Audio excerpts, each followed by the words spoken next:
kata-kata Ganyang PKI, orang Indonesia yang pertama kali mengucapkan adalah Eki Sahrudin. Oh gitu Bang ya? Iya. Ganyang PKI itu? Iya. Jadi di tengah orang ketakutan dia ucapkan itu? Iya.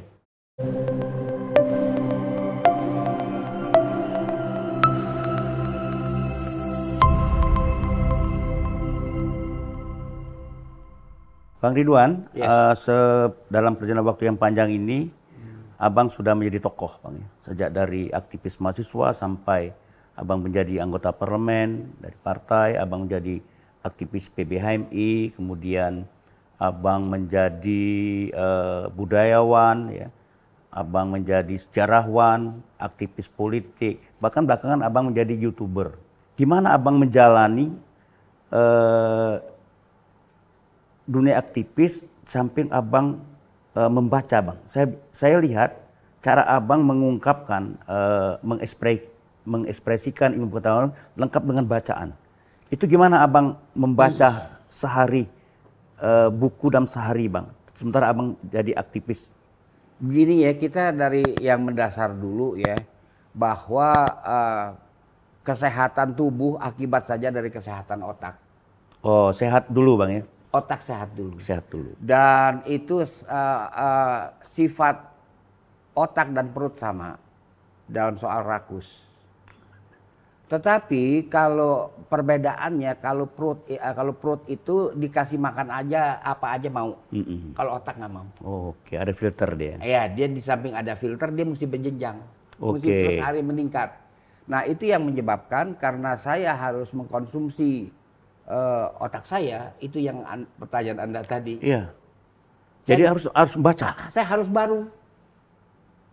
Baca terus. Ya. Jadi fresh otak. Iya, harus. Memperkuat memori Iya. kata orangnya. Sehingga orang bilang saya kelihatannya sehat gitu ya. Betul Bang, ya. Dalam usia 78. Abang 78 sekarang. Itu kita lihat kayak Einstein itu kan. Umur berapa? Umur kepala 7 itu otot-otot pipinya masih kencang. Abang masih kencang lumayan. Matanya masih menyala kan Einstein. Yeah. Itu otak kita. Jangan berhenti memberi konsumsi kepada otak. Nah ini yang saya perhatikan, Abang dari zaman dulu nggak berhenti berinteraksi. Nggak berhenti baca buku. Dan nggak berhenti ikut dalam peristiwa besar. Diskusi, diskurs publik macam-macam. Iya, itu mesti gitu. Nah tentu Bang ini kan ada cara sendiri Abang menghadapi situasi kayak begini kan, nggak banyak orang bisa meniru kayak Abang. Gimana Abang membagi waktu sehari-hari Abang Bang ya, dengan berkeluarga, membaca buku, bertemu orang sehingga memori Abang tuh nggak pernah hilang ya di dalam setiap percakapan apapun juga, menyebut apa saja nggak pernah meleset. Ya, jadi kita ada disiplin yang kuat kepada diri sendiri. Disiplin gitu. ya. Nah, disiplin. Jadi saya nggak mau membiarkan diri saya bengong, ngelamun nggak mau saya. Pertama disiplin, apalagi Bang? Disiplin. Satu disiplin, kedua fisik kita juga harus kuat karena harus berjalan. Misalnya saya harus membuktikan kebenaran suatu artefak peninggalan masa lalu. Sedangkan jarak tempuhnya itu hanya lewat pematang sawah 2 km. Jadi nggak bisa ngasuh. Itu saya harus lakukan. Iya. Yang kayak gitu. Insya Allah tenaga datang sendiri. Ya, saya tadi Abang berjalan dari jalan tadi masih kuat sekali Bang. Masih. Luar biasa, umur 78 tahun kan. Iya, saya 78. Jadi dilakukan itu. Jadi juga saya mempelajari kata-kata kuno, bahasa kuno. Kalau saya bengong nih, gue ngapain ya? Jadi saya bikin sekolahan untuk diri saya sendiri. Oke. Sehari-hari. Iya. Sehari-hari saya bikin sekolahan sendiri. Ya ngapain ya? Gue mau pelajarin bahasa Armen, gue mau pelajarin bahasa Iya, kan Swahili. Abang tuh kan saya lihat Abang kalau dalam percakapan Abang mengerti budaya Tiongkok. Kadang-kadang Abang sedikit mengeksplorasi Eropa, bahasa Armen, bahasa Sanskerta. Pokoknya Abang ini saya bilang luar biasa. Abang ini perpustakaan jalan lah Bang. Ya saya nggak mau kelas saya kosong gitu. Saya mesti bikin kelas setiap hari. Ini belajar apa setiap hari. Dulu Abang kan sering nulis artikel di Kompas kan. Iya. Sebagai aktivis politik juga nulis. Abang ini produktif sekali dalam menulis, dalam berpikir. Bang, apa yang menarik bagi Abang tiba-tiba dulu Abang masuk HMI Bang? Kenapa Bang? Oh, saya begini ya. Keluarga saya tuh orang Masyumi. Oh. Bapak saya itu pengurus Persatuan Islam ya, Persis. Persis, ya. Nah, dan itu kan anggota istimewa Masyumi dan dia juga Masyumi. Jadi setiap hari itu bukan setiap hari lah, hari-hari tertentu orang-orang Masyumi kumpul di rumah. Oh ini. Jadi rapat apa ya sebelah kamar saya, ruang rapat itu sebelah kamar Jadi saya. abang nguping. Jadi saya nguping. Oh, termasuk bicarain HMI ini. Iya. Oke. Jadi itu mulai dari kelas 4 SD. SD. Abang udah nguping soal Saya sudah HMI. nguping dan saya sudah mulai baca buku-buku yang dimiliki ayah saya. Oh. Begitu abang tertarik karena mereka sering ngomongin HMI di diskusi itu. Betul. Jadi waktu siapa itu orang-orang nyodorin formulir HMI pakai propaganda, lu nggak usah propaganda, gue dari rumah udah kepengen masuk HMI. Iya. Namanya Umar Hussein, nggak tahu dia anak Tenabang ya. Jadi orang tua memang aktivis juga bang. Iya, aktivis. Masumi ya. Iya, dia propaganda HMI gini. Mar, lu nggak usah propaganda, mana formulirnya gue isi. Oh gitu. Itu pertama kali abang masuk HMI. Iya. Di Komisariat FISIP UI ya. Iya. Oh. Umar Hussein dulu namanya. Terus sejarahnya abang kemudian meningkat bang. Tiba-tiba abang jadi pengurus cabang PBHMI. Iya, begini sebenarnya saya itu tidak mau jadi aktivis karena saya ada bisnis. Oke. Zaman Orla untuk ukuran zaman itu saya pemuda yang kaya. Jas saya aja 2 setel, sepatu saya Singapura. Luar biasa. Karena saya main musik, kemudian juga saya jualan onderdil Bemo. Lu ya, Bemo masih ada, sekarang nggak ada lagi Bemo. Nggak ada lagi Bemo. Jadi oke lah hidup saya. Harun Kamil suruh aktif, gue nggak mau Ron. Kalau jadi donatur gue mau. Iya. Ini jadi, abang selebriti sama Harun Kamil ya? Harun Kamil. Tapi lama-lama hati saya nggak tega juga lihat HMI dirusak di mana-mana. Oke. Saya terjun juga, bisnis saya habis. Oke, terpanggil bang ya? Bisnis saya habis, main band juga habis. Karyawan saya, aduh kok ditinggal begini sih, udah dah. Nanti lu cari rezeki lain lagi aja. Gue nih berjuang itu. Habis bagaimana? Kita lihat HMI dibegitukan di mana-mana. Itu tahun berapa bang? Itu tahun 6364. 6364. Oh berat. Langsung abang aktif betul dia. Iya. Jadi akhirnya malah kuliah kita tinggalin sama sekali. Lantaran begini ya, Pemuda Rakyat bergerak sama CGMI nempel, bubarkan HMI, ngechat segala macam. Harus kita hapus. Iya, malam itu juga kita bergerak, bawa chat ter ya, bukan chat ter tuh kita bergerak. Jadi pagi-pagi udah kagak ada, udah tembok udah kotor aja nggak ada baca ganyang HMI itu kita. Nah jadi waktu kita 1 September pagi RRI nyarin, saya di rumah sama bapak saya, kita bengong nih apaan Wan, apaan? Lu pergi deh ke kantor HMI. Tanggal 1 saya pergi kantor HMI, semuanya juga nanya. Tanggal 2 nggak ada berita, baru tanggal 3 ada berita dari Jenderal Umar Wirahadikusuma Pangdam 5 Jaya bahwa ini gerakan PKI. Tanggal 4 kita bikin rapat akbar di Sunda Kelapa mengutuk Gestapo PKI. Itu Eki Sahrudin pidato. Nah itu waktu tokoh yang datang Jamaluddin Malik, Yahya Ubaid, Lukman Harun, Subhan ZE. Kok mereka nggak mau pidato? Oh tapi Bang Eki pidato. Dia pidato. Berani Bang Eki ya? Berani. Dia yang mengucapkan kata-kata ganyang PKI. Orang Indonesia yang pertama kali mengucapkan adalah Eki Sahrudin. Oh gitu Bang ya? Iya. Ganyang PKI itu? Iya. Jadi di tengah orang ketakutan dia ucapkan itu? Iya. Saya nungguin. Abang sendiri nggak berani kayak dulu ngucap itu? Saya sendiri nungguin sebenarnya tokoh-tokoh pidato. Kok tokoh nggak mau pidato? Nggak ada yang manggung, nggak mau manggung? Karena panggungnya itu perosotan anak-anak. Jadi naiknya susah, kan harus manjat dulu. Iya. Kan banyaknya badannya gemuk-gemuk. Iya. Nggak ada tokoh-tokoh. Iya. Jadi bukan tokoh-tokoh ini takut, dia nggak bisa nanjak. Oke. Itulah suasana kita. Jadi memang itu waktu HMI, PMKRI, PII yang berkumpul di Taman Sunda Kelapa. Oke Bang, tadi Abang karena banyak tokoh Masumi berdiskusi di rumah Abang ngintip soal HMI. Abang tertarik. Memang apa kaitan HMI Masumi kok tokoh-tokoh Masumi ngomongin HMI? Jadi bagaimanapun juga kan gedung HMI di Jalan Diponegoro 16 itu usaha Pak Natsir. Oh, oke. Kita jangan salah. Waktu HMI pindah dari Jogja tahun 50, ketuanya adalah Bapak Dahlan. Yang kasih kantor adalah Jenderal Nasution, pavilion rumahnya di Jalan Teguh Umar. Kemudian menjelang Deliar Nur jadi ketua tahun 53, ya kan, Ibu Nas akan mendirikan TK di tempat itu. HMI supaya nyari tempat lain. Nah, Deliar Nur pergi ke Pak Nasir. Pak Nasir mencari seorang pengusaha namanya Rahman Tamin tempat. Nah, Rahman Tamin berikan jalan yang di Penegoro 16 itu. Iya, yang udah kagak ada. Katanya dijual sama Oh, ada. oknum. Memang ada Bang ya. Ya, mudah-mudahan. Oh, itu ceritain Pak Nasir nggak sih itu ya? Pak Nasir, yang kalau yang pavilion yang sebelah kita beli itu di zaman saya. Jadi nggak ada urusan dengan Rahman Tamin yang sebelah. Oke, soal itu. Tapi sebetulnya nggak ada kaitan ideologi Mas Sumi dengan HMI. Iya, dibilang begitu nggak bisa juga ya? Nggak bisa juga karena di zaman Deliar Nur akrab hubungan sampai dengan zaman Deliar Nur. Zaman berikutnya pengganti Deliar Nur saya lupa kalau nggak salah Amir Rajab. Amir Rajab betul. Iya kan tetap hubungan itu bagus. Cuman hubungan ini aja Bang, sesama Islam atau ustaz Islam? Iya kita bagaimana ya? Sesama apa Islam. Memang dulu HMI disebut underbow sama Sumi bukan? Enggak juga. Kan independen. Iya. PII juga independen ya kan. Kita enggak itu tapi ya hubungan habis kita mau pergi kemana? Tokoh-tokoh itu semua. Cuma itu yang ibaratnya memberikan perhatian ya. Ya kita kapan saja mau ke rumah Pak Rum datang ya kan. Kalau dia nggak ada tamunya dia terima, welcome. Pak Nasir welcome. Pak Prawoto Mangku Oke semua ya. Semua oke. Abang sempat berinteraksi lama dengan Pak Nasir ya? Dengan Pak Nasir lama.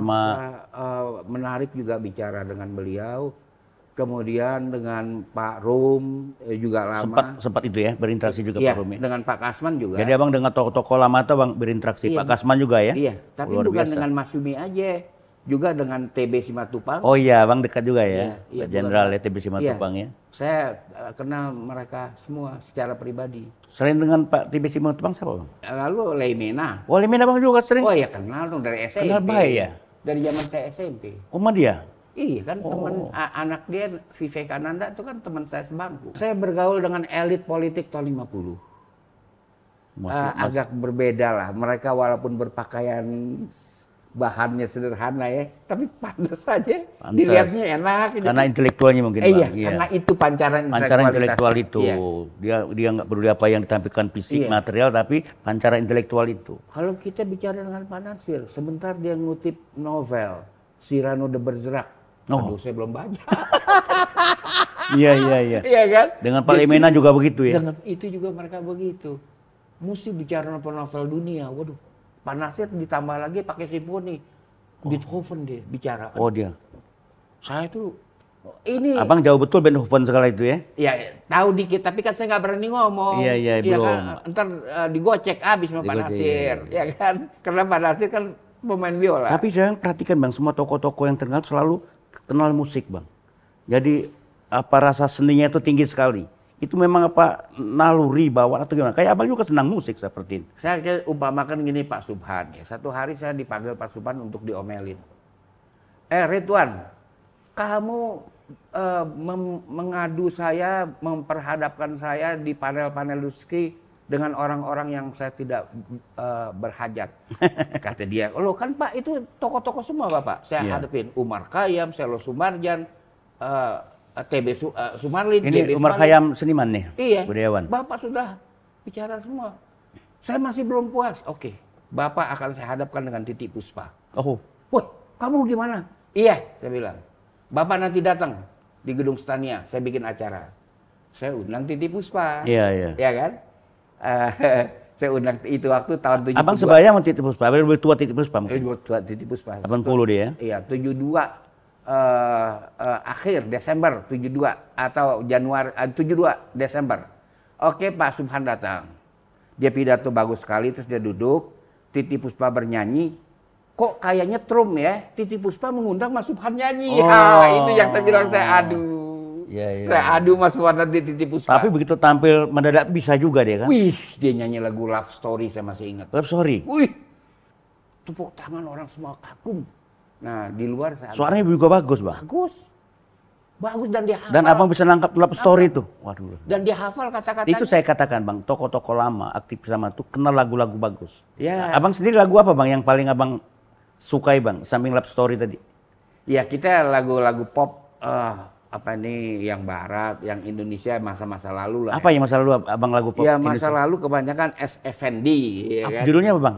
Ya, misalnya Asmara Dewi. Ya kan? Oh bisa nyanyikan Di waktu bulan bercahaya. Luar biasa. Menyinari alam dunia. Ya Allah luar biasa. Tapi hatiku merasa Ya. rindu dendam tak terkira. Nah itu ya. Luar biasa. Jadi saya lihat tokoh-tokoh itu nggak ada yang nggak menggemari musik.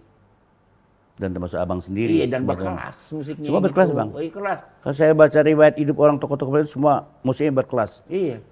Ya, Contoh kalau Subhan sekarang tadi. kan berkelas juga. Iya. Jangan ada dusta di antara kita. Iya iya iya. Kan berkelas juga dong. Iya iya iya. Oke bang ya, tadi sampai ke aktivis HMI bang ya. Apa namanya, abang banyak bergaul dengan tokoh-tokoh Iya, politik iya. Masumi, dengan tokoh politik lain, ada Pak TB Simatupang, Lemin dan sebagainya. Nah, kemudian gimana tiba-tiba abang cemplung dulu ke P3 bang, jadi tokoh politik yang sangat terkenal. Begini, saya sudah Jurkam yang terkenal kata Bang Ridwan dulu. saya sudah menjadi dosen di UI mengajar filsafat administrasi. Tahun berapa tuh abang udah ngajar filsafat administrasi? 80 ya? 76. 76 udah abang ngajar. Berarti abang masih ketua umum PBHMI dong? Ya udah selesai ketua. Oh udah selesai baru ngajar, oke. Saya mengisi formulir untuk pegawai negeri.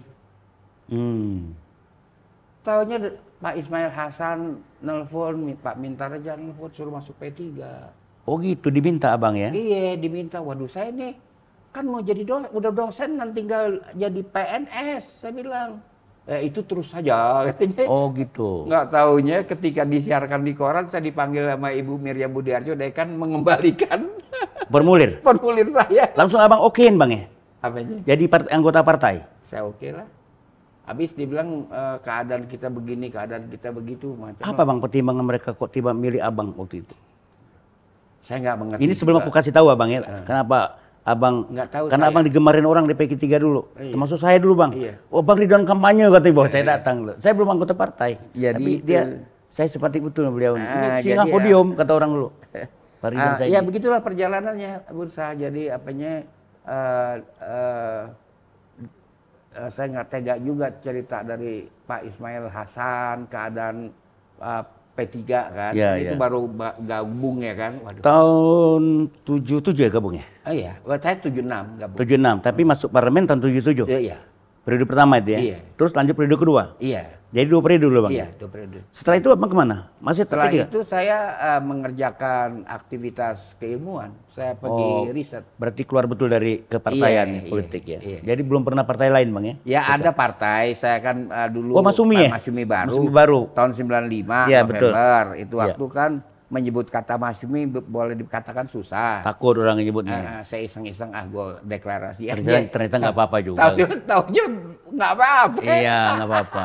Tahu-tahu pemilu liwat depan mata. Masa Jadi saya kagak kadang-kadang gitu? orang tuh bang takut dengan hantu-hantunya nggak ada. Iya. Ya bukti abang kan? Nggak apa. Takut dengan kata Masumi tiba-tiba bang dirikan nggak apa-apa kan? Nggak apa-apa. Sampai sekarang abang sehat walafiat.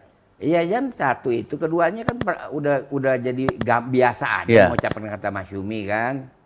Nah, itu lalu ada pemilu liwat depan mata, masa saya kagak ngikut tahun 99. Partai yang baru dibikin kemarin sore aja ngikut. Ya, jadi setelah abang keluar dari P3, abang betul-betul nggak aktif lagi di Ya di politik. sekadar aja lah dalam politik sampai gini hari, artinya politik praktis sekadar aja. Jadi nggak kayak dulu lagi, saya lebih banyak menekuni penelitian. Bang dulu waktu abang jadi tokoh politik, abang belum dikenal budayawan. Tapi sekarang abang dikenal budayawan. Iya. Itu apa bang? Sebabnya abang dikenal budayawan? Apa abang pernah ada memproduksi satu pemikiran budaya, menulis buku tentang kebudayaan, atau abang memang banyak ceramah soal kebudayaan? Gimana bang tiba-tiba? Ya, waktu aktivis tahun 70 itu banyak budayawan juga jadi aktivis. Oh, Ya, kita oke. punya kelompok diskusi di Balai Budaya. Di tim? Balai Budaya. Balai Budaya Kompas? Bukan Balai Budaya Gereja Teresia. Oh, Gereja Teresia itu. Depan Iya, pom bensin. iya, oke, tahu. Itu nongkrong di situ budayawan juga. Jadi abang sering nongkrong situ? Iya, Balai Budaya. Tapi abang nggak terlibat di teater-teater ya? Mungkin abang nulis Enggak. nulis soal kebudayaan mungkin ya? Iya. Jadi sejak itu abang udah dikenal sebagai budayawan? Iya, saya udah dikenal budayawan, terus di lingkungan Betawi juga saya aktif melatih kawan-kawan. Tadi abang apa sutradara sebuah berbagai seni budaya ya? Sutradara sandiwara Betawi namanya Tunil. Tunil ya? Sehingga akhirnya soal media modern sekarang audiovisual ya, yang dipakai kan. Audiovisual sekarang oleh presenter maupun narsum, majority mereka audio saja, visualnya kagak. Nggak ada aktingnya. Iya. Seperti mereka di dalam ruang radio itu ya? Iya. Radio. Tapi abang ini memang tokoh yang lengkap bang. Iya. Mengerti seni, budaya, Iya. sejarawan, politik. Ya. Dia mesti ada aktingnya, nggak Iya, bisa. iya. Emang namanya audio visual kok, jangan audio doang dong. Begitu. Iya. Kiat abang ya, membuat selalu ketawa dia. Tadi abang bilang salah satu disiplin ya. Dua apa lah bang kira-kira? Abang sampai umur hampir 80 tahun ini. Iya, begini ya. Pertama saya tuh tidak dendam sama orang. Marah ya 2 hari saya harus padamkan, nggak boleh masuk hari ketiga. Kok lama banget 2 hari bang? Iya kan katanya 3 hari. Oh itu menurut hadis Rasul. Iya 3 hari. 3 hari. Jadi 2 hari dia Mesti jangan terlalu lama, 1 jam cukup lah bang. Udah enggak ada. 1 disiplin, 2 jangan dendam. Jangan dendam. Apalagi bang? Disiplin, jangan dendam, artinya lantas kita ramah sama siapa saja. Siapa saja. Iya. Tentu mesti ikhlas menjalani kehidupan bang. Iya, karena orang juga, misalnya orang lagi naik motor, tahu-tahu balik lagi. Ini Pak Saidi ya? Iya, kenapa? Selfie Pak, begitu kan kita mesti oke. Ya bang kan bilang tadi tokoh terkenal kan? Iya, mesti oke aja. Kita sedekah aja. Ini yang mampu kita sedekah ya. Karena popularitas itu sama dengan rezeki itu dari Allah. Iya, dan akan hilang sendiri juga. Kalau kita nggak amanah. Iya, betul. Jadi bukan sama rezeki aja harus amanah, sama popularitas juga harus amanah. Betul. Kalau nggak, hilang. Banyak kita saksikan kan? Jadi ini memang tokoh mesti dicontoh. Salah satu membuat usianya panjang, ingatannya masih cerdas, intelektualnya luar biasa adalah 1 disiplin, 2 jangan pendendam, 3 ya kita ikhlas menjalani hidup, dan 4 kita jangan sombong. Iya. Siapa aja kita harus layani dan bergaul dengan siapa saja. Sip. Saya pikir ini ilmu mesti diturunkan ke semua aktivis bang dan siapa saja kalau mau kiat umur panjang. Setidak-tidaknya mencapai 78 tahun. Masih ingatan kuat, pinter, bergaul masih oke, berjalan kemana-mana, diskusi kemana-mana.